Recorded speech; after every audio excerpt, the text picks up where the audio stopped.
Okay, so good morning. आपण आज या ठिकाणी सपाट आरशामुळे निर्माण होणारी प्रतिमा याबद्दल माहिती घेणार आहोत. तर तुमच्या समोर सपाट आरसा आणि एक वस्तू म्हणजेच पेन्सिल ठेवलेली तुम्हाला दिसत आहे.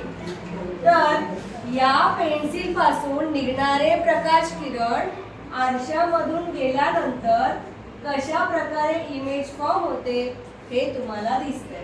आता या पेन्सिल मधून किती किरण निघताना दिसतात तुम्हाला? पुन्हा पहा किती किरण निघताना दिसतात? 3.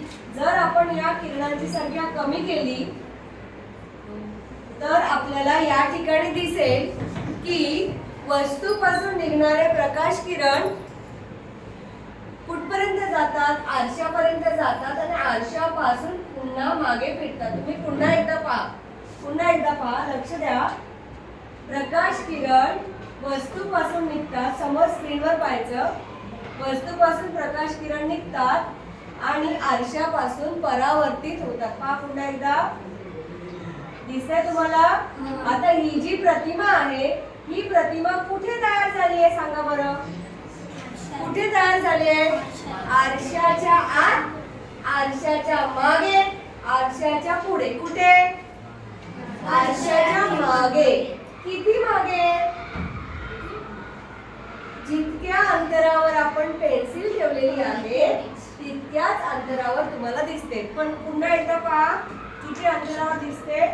पुन्हा एकदा पहा. आपण वस्तूला पुढे नेऊया.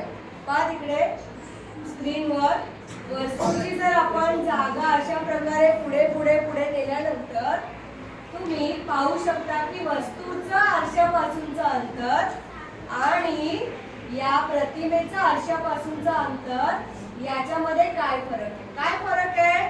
सारखंच आहे की वेगवेगळं आहे? सारखंच आहे. हो, सारखंच आहे. म्हणजे काय की सपाट आरशामध्ये दिसणारी प्रतिमा जी आहे वस्तू जेवढ्या अंतरावर ठेवलेली असते तेवढ्याच अंतरावर आपल्याला दिसते.